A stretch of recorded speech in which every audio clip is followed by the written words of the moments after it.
Olá pessoal, tudo bem? Venho utilizar essa ferramenta que é a rede social para falar um pouquinho do coronavírus. Nos últimos semanas, meses, tem assustado muito a forma como tudo está acontecendo. Estamos em pandemia já declarada pela Organização Mundial de Saúde, então o coronavírus não é um vírus novo para a medicina, ele foi reconhecido pela primeira vez na década de 60. Nós já tivemos inclusive uma epidemia em 2002, que já foi esquecida. E muito me assusta a forma que está sendo propagada, principalmente pelas autoridades. Eu tenho experiência médica e tenho experiência também de gestor, porque eu já fui gestor de saúde, já fui secretário de Estado da Saúde aqui de Alagoas. E assim, o coronavírus, primeiro, o Covid-19 não é o vírus, é a doença, O SARS-CoV-2 que é o tipo de vírus, de coronavírus, que está causando essa doença atual. Tá certo? Ele geralmente, o coronavírus, ele leva uma doença leve a moderada das vias aéreas superiores, tá? Só que essa cepa atual, ela tem uma probabilidade maior de causar inflamações também das vias aéreas inferiores e causar complicações de vias respiratórias grave, tá certo? Então, uma minoria da população pode evoluir para esse quadro. Não se assuste, mas a Covid-19, ela é uma doença semelhante à gripe. Então, 96% da população que tiver esses sintomas, que tiver o Covid, ele apenas vai ter os sintomas de gripe, que são sintomas normais, de irritação de garganta, coriza, febre. E elas vão passar com tratamento sintomático. Então, quem tem o Covid-19, a doença Covid-19, não está fadada à complicação ou até à morte, não é isso. Agora, existem os grupos de risco, os idosos, as pessoas com deficiência imunológica principalmente. Então, há um cuidado em cima disso. E aí a população está sendo assoberbada, de pânico, está sendo assustada pelos nossos gestores. Então, no início se tratou de uma forma muito indiferente e agora se coloca um pânico mundial. A grande sequela desse Covid-19, da doença do Covid-19, provavelmente vai ser uma recessão mundial.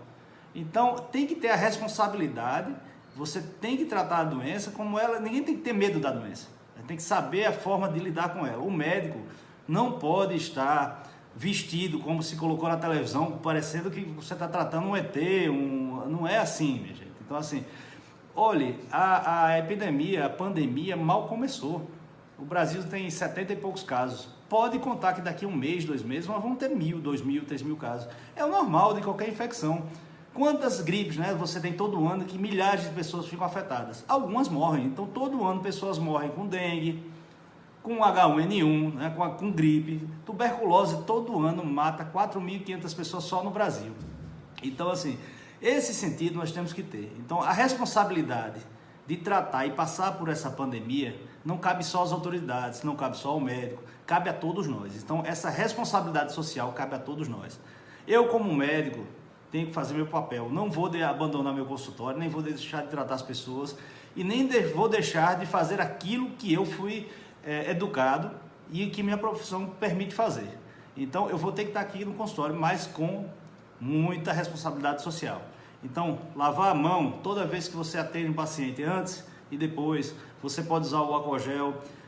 Pacientes que chegam com tosse, espirrando, corizando, dê uma máscara, isso aqui, uma caixinha dessa aqui, custa 15 a 17 reais. Então, você fornece a máscara. Essa máscara não serve para a pessoa que está sem a doença, ela serve para a pessoa que está doente, tentar passar menos para as pessoas que estão em volta. Como é que é a contaminação do vírus? O que é um vírus? Vamos entender um pouquinho. O vírus não tem pessoas que não consideram nem um micro-organismo. Na verdade, ele é só um código genético. Ele tem RNA e, por vezes, RNA e DNA. Então, a natureza geralmente cria o código genético, o DNA, e a partir daí sai o RNA. Então, você, o cabelo, o olho, tudo que a gente tem no corpo parte do nosso código genético, nossas características individuais. Tá certo? O vírus, ele consegue ser mutável porque ele transforma, ele consegue fazer o seu próprio DNA. E aí começam a surgir cepas diferentes. Nós temos a dengue 1, 2, 3 e 4, por exemplo, que mata todo dia. A dengue hemorrágica está aí nas nossas costas todos os dias. Eu estou muito mais preocupado com a dengue, sinceramente, no estado de Alagoas, do que com o coronavírus. O coronavírus vai vir aos milhares, vai bater na nossa porta com certeza, aqui no consultório, perto da sua casa ou na sua casa. Então, nós temos que dar a César o que é de César em relação a essas patologias. Eu vou dar um exemplo bem claro. Em 2007 eu assumi a Secretaria de Estado e em janeiro eu recebi o relatório da dengue. Na época o Estado teria como meta baixar 25% dos casos. E já em dezembro já tinha aumentado mais de 300%.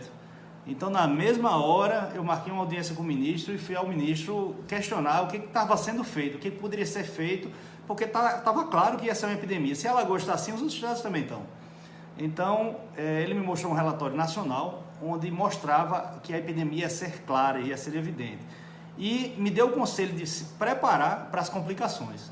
Então, assim, nós corremos tanto, fizemos tanto trabalho na época, que graças a Deus a mortalidade foi muito baixa, nós conseguimos salvar muitas vidas e até na época apoiamos o Rio de Janeiro, que foi o estado de maior calamidade na época.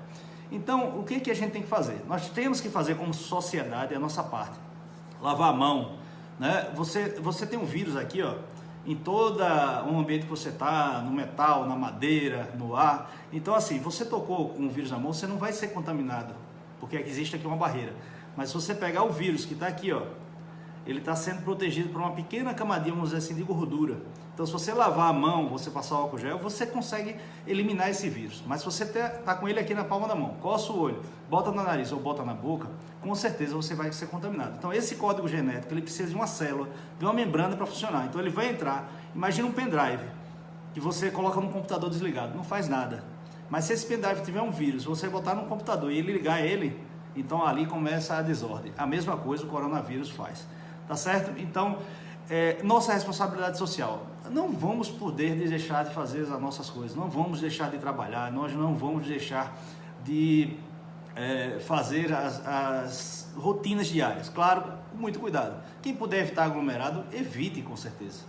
Né? Agora, essa questão que foi levantada até pelo nosso grande médico infectologista canadense, Abdul Sharkway, ele é uma das maiores autoridades no mundo de infectologia e ele colocou que um tema assim: o coronavírus está aqui, mas assim, que o pânico que está sendo criado é muito pior do que a doença. Então ele coloca que não tem medo do vírus. O vírus, nós sabemos que 96% da população que tiver vai passar como uma gripe normal. Os 4% têm risco de morte em grau elevado, então eles têm que ter suporte, UTI, suporte hospitalar, acompanhamento. Então, essa parte, todo mundo sabe, a sociedade médica está sendo preparada para isso. Está preparada para isso, na verdade. O que a gente precisa fazer é não transformar isso numa epidemia social, uma epidemia de recessão. Então, ele se preocupa com a sequela que pode ser deixada pela irresponsabilidade dos nossos gestores. Então, esse caminho que eu queria deixar essa semente, esse pensamento, tá certo? Então, a doença está aí, nós vamos enfrentar. Procure seu médico, procure seu pediatra clínico, otorrino, faça a profilaxia. Está chegando o inverno, antecipe a consulta, vá a ele. Eu pego nos pacientes aqui e faço sempre antes do inverno o tratamento profilático. A maioria não tem crise, né, crises alérgicas. Quem tem uma crise alérgica já cria um ambiente propício para uma infecção secundária, que pode ser a Covid-19. Então procure seu médico, se previna, tá certo? Se porventura você tiver os sintomas e tiver coronavírus, não precisa ficar fazendo sorologia, identificar, a maioria é tratada como uma gripe normal, tá certo? Qualquer suspeita de complicação, procure o médico, procure a urgência e emergência, tá? Agora, não adianta a gente superlotar os hospitais, não é? Imagine milhares de pessoas procurando as unidades de emergência, sobrecarregando, sem necessidade, esses hospitais, e ocupando espaço de pessoas que também têm infarto, tem AVC, tem patologias de hipertensão, diabetes graves e outras doenças que vão acabar sequelando e levando à morte por uma superlotação dessas unidades. Então vamos pensar socialmente, cada um tem que fazer a sua parte. Médico, assuma seu papel, oriente seu paciente. A responsabilidade é nossa, de todos nós, do gestor, da população em geral, da sociedade médica, de todos nós, mas não só do coronavírus, da hipertensão, da obesidade, da dengue, da tuberculose, da AIDS. É responsabilidade social sempre.